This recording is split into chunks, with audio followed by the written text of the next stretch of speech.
Hey, Hey, tell me about your experience with Harley Davidson motorcycles. my experience with Harley Davidsons. Probably my first-hand experiences with them were with my grandpa. He owned, without checking with him, to the best of my recollection, his first Harley was a Heritage Softail, like what I have now. And a few years later, he upgraded to a Road Glide. Road King. Road Glide's kind of the big boss today.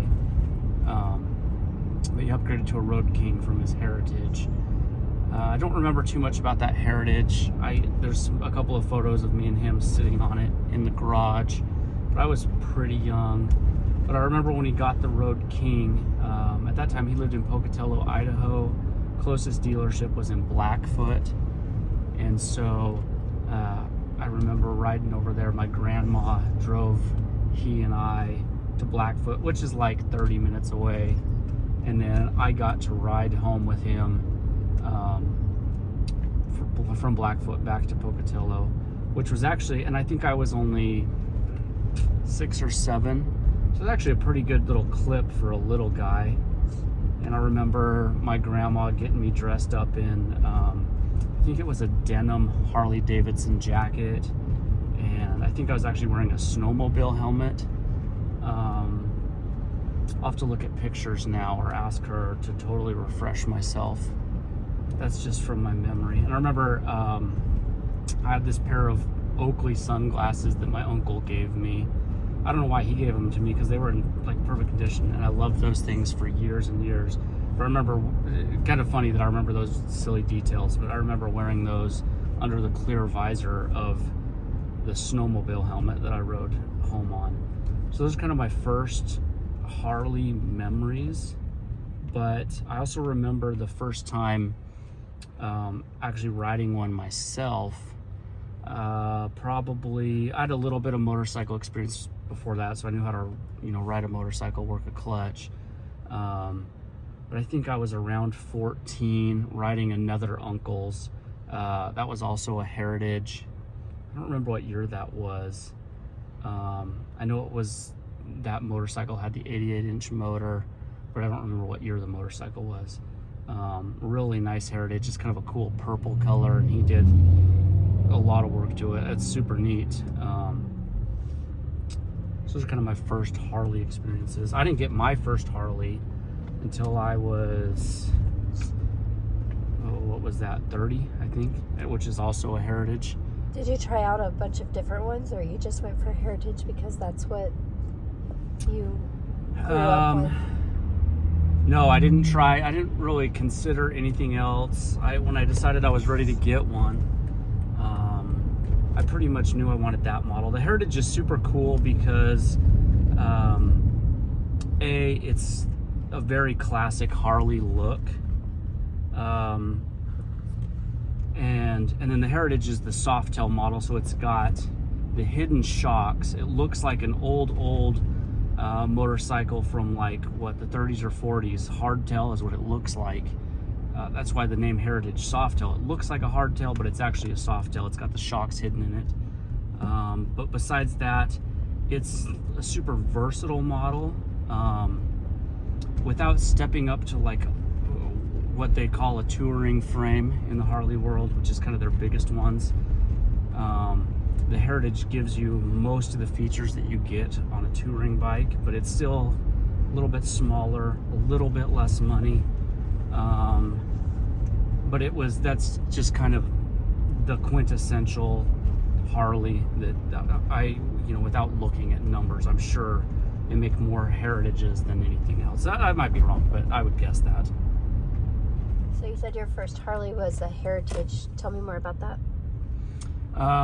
So it's 2014. I still have it. 100% stock. I bought it used. I have a lot of friends that ride Harleys, and so I knew a lot of people at the dealership, a lot of salespeople, the sales managers, even the owners at the dealership. I knew pretty much which bike I wanted. When I was ready to buy one, did a little bit of looking around, touched base with the people I knew at the dealership, and they had this one. So it was a 14. I think I bought it in 2016 maybe. So it was pretty new, really low miles on it, but totally stock. The previous owner didn't do anything to it.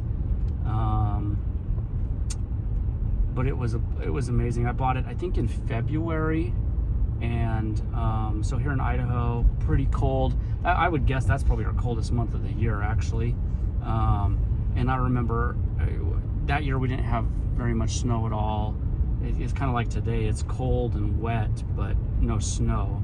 And so I was just riding it like crazy in the cold. And then all through the whole spring, I was riding it like crazy. I was super excited. And I remember the first day when it was warm and I rode it, and I was like, holy crap, this is like 10 times funner when it's warm and not freezing cold outside. So that was kind of a epiphany moment, and it was pretty cool. I remember another funny story from when we first got that bike, and our daughter Bryn, I took her for a ride. She was like, I'm gonna say 3. And when I say ride, she sat on my lap and I rode like around the cul-de-sac. So it wasn't like we were doing anything crazy with little kids. Maybe she was a little bit older than that. But I remember we stopped after our little circle around the cul-de-sac for a picture, and she had somehow rested her foot on the pipe, and she was wearing tennis shoes. And so, you know, it's got a rubber sole. She didn't really feel the heat of the pipe for a second, and then it started heating that sole up. And she's like, my foot's warm. And then the next second, she's like, my foot's burning.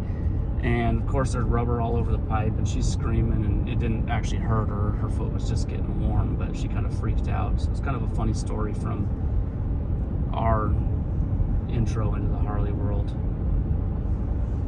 What kind of trips have you taken with your Harley? A whole bunch of trips. That first year that I got mine, like I said, I have a whole bunch of friends that ride a lot.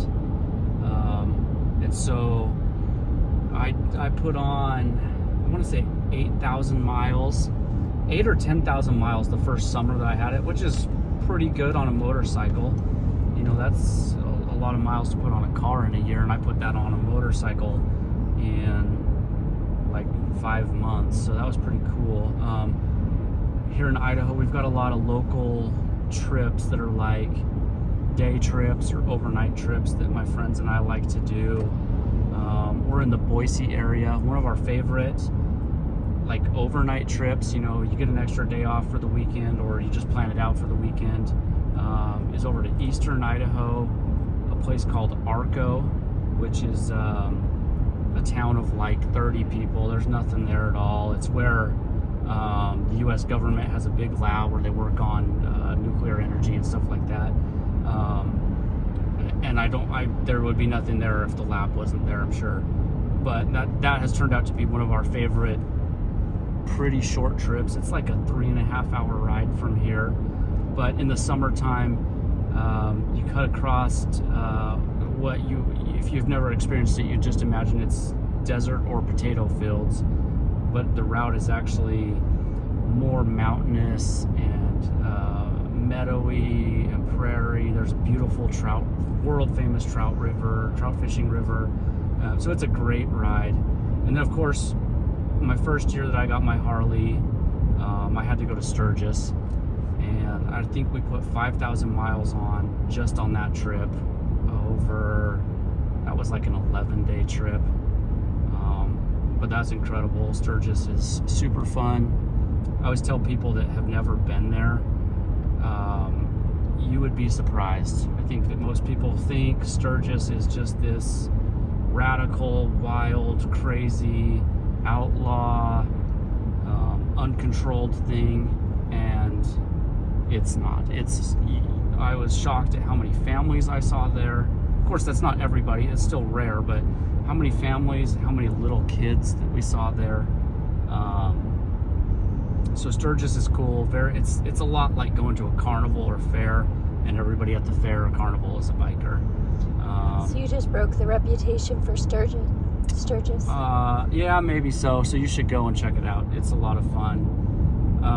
And the other cool thing about Sturgis is the rally itself is super cool. Tons of people. I mean, it's like a 5,000 population town, and when the rally happens, depending on the year, the town blossoms to like 750,000 people. So it's a sight to see. But besides the rally, the area surrounding that is incredibly beautiful. My favorite ride I've ever done, Iron Mountain Road, right by Mount Rushmore.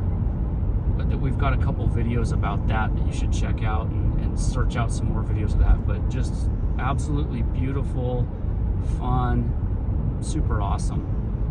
What would you recommend to someone wanting to get a Harley or looking into that? Do it. Have you done any modifications to your bike? Yes, I have. I think I've thought about this before. I think that's a huge reason why Harley, particularly as a brand, has flourished like they have over the last 120 years. This year, yeah, or I mean next year, 2023 will be 120 years for Harley Davidson. But I think that one of the reasons why they're so successful is because the availability of parts to customize that, every single person can make it their own, make it unique. So yes, I've done that to mine. I've got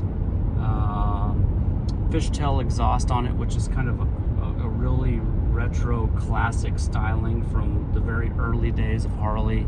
I did mine without baffles, so they're super loud. I mean, that's somewhat of a trademark of a Harley, real loud pipes, and it makes it kind of fun. Done some motor work on it. I've got a bigger motor in it. Mine was originally a 103 motor. It's a little bit bigger. I think it's a 110 now. Yeah. Cam in there. I haven't done a ton. Just a little bit bigger cylinders. New cam in it. Got a bigger intake on it. And I've got the Vance & Hines, what do they call that? The FP3, I think. Their engine control model or module. Whole bunch of chrome on there. I have Carlini bars. I was thinking about this the other day. I can't remember. I think they're only 12 inches. They're not super radical, but they're lifted up a lot. And just a whole bunch of small stuff to it. So it's a lot of fun. So if somebody's thinking about getting a Harley, really what advice would you give them? I would say, I think about this from my perspective and what I'm like when I'm looking at something new. I would do some research beforehand. We definitely don't be afraid if you have a dealership close to just go in and start learning from them, checking the stuff out. But I mean, when you're sitting on your couch or you've got some downtime with your phone in your hand or you're at your laptop or your computer, just start perusing the website. Start thinking about what kind of riding you want to do. Are you going to just be riding around town? You want to rip some long miles? That's going to be one of the biggest considerations. If you know you want to rip miles, you're going to probably want a touring bike. If you're just going to be around town, maybe one of the sportier ones or a Sportster. The size, your physical size will play into that a little bit. Are you going to have a passenger? Do you want to do modifications to yours? Do you want to keep it stock? What kind of budget you've got? So I would start doing some research on the Harley Davidson website. Maybe you want an Indian motorcycle or something else. Whatever kind of motorcycle you're going to get, go to their website, check them out. Just kind of dive deep into that. Check out YouTube. Search for models specifically. You're going to learn a lot. That's where I would start. Is really diving in on my own personal research, kind of figuring out which direction you want to go. And that almost will help you just figure out what questions you want to ask when you're really diving in deeper with an expert, like at a dealership, or if you're going to buy one private party used from somebody. But I would just start thinking about it. What do you want to do with your Harley? Where do you want to go? Where do you see yourself on it? You can have a passenger. And then besides that, just get nerdy. Go on YouTube and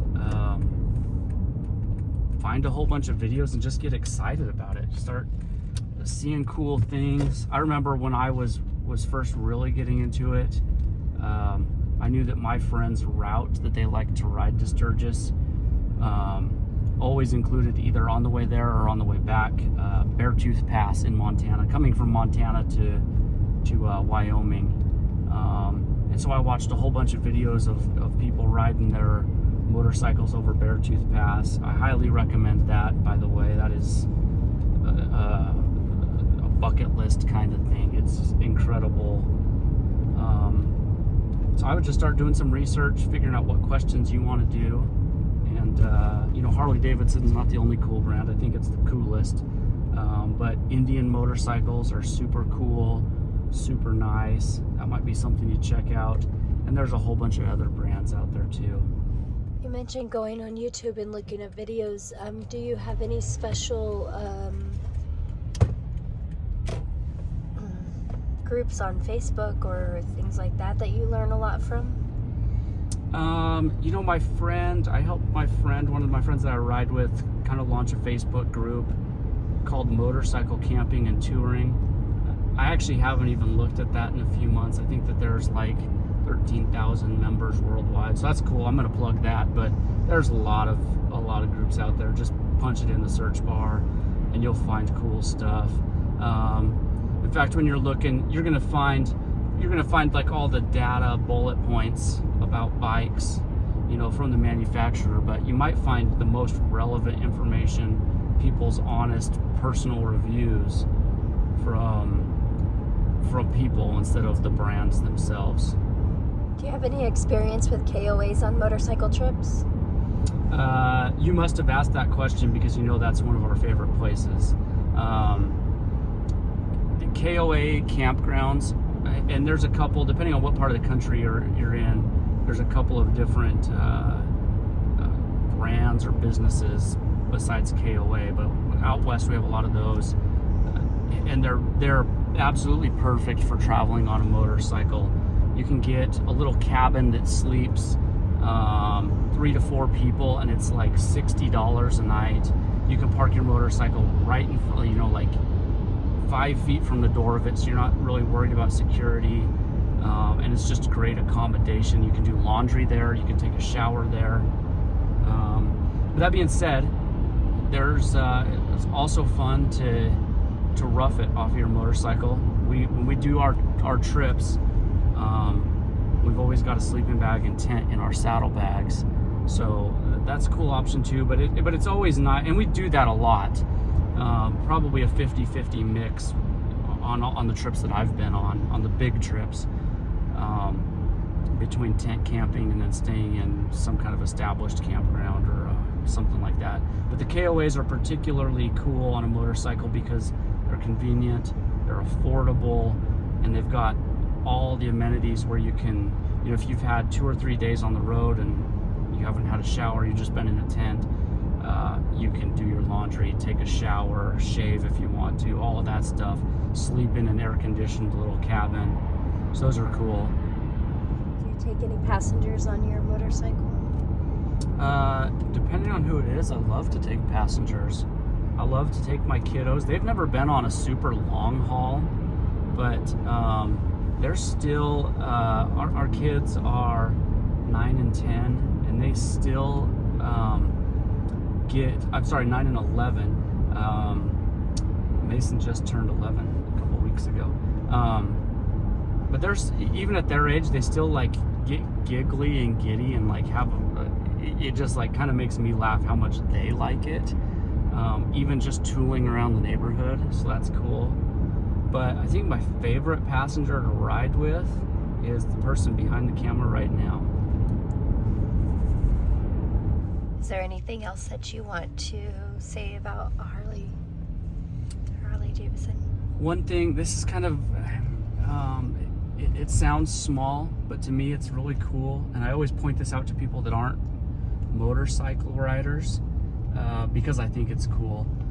And that is when you're riding around in the summertime here in Idaho. you know, we're in the Boise area. It's a city, but you know, in 5 minutes we can be pretty rural. But I guess even if you're in the city, it's cool. And that is, and you might experience this in a convertible, but it's super cool on a motorcycle. It's super fun riding around, and then all of a sudden you're like, you know, you might ride past a house and you're like, oh man, I can smell their barbecue. Or one that I notice a lot in the summertime is you'll be riding through the country and it's scorching hot, and you might dip down just a little bit, and you can feel the change in the air temperature. That's cool. Or like riding past a cornfield or some other field, you can feel the humidity from that crop there, and just like little things like that that you don't notice when you're in an enclosed car. Kind of makes, I don't know if I'd say it makes me smile. I guess it makes me smile, or it's just like, it's cool to notice, and you don't experience that in a car. What about a river? Does that change it? Yeah, rivers, you can usually feel that it's cooler over the river, you know, when you're in the summertime, and sometimes you can feel the humidity, like there's just a little microclimate right there, and for, you know, 5 seconds you ride through some humidity. So kind of a small thing, but it's the small things in life that make it interesting and cool. So you should get a Harley or any kind of motorcycle and experience that stuff yourself. Well, thank you for sharing your experience. Oh, thank you for asking.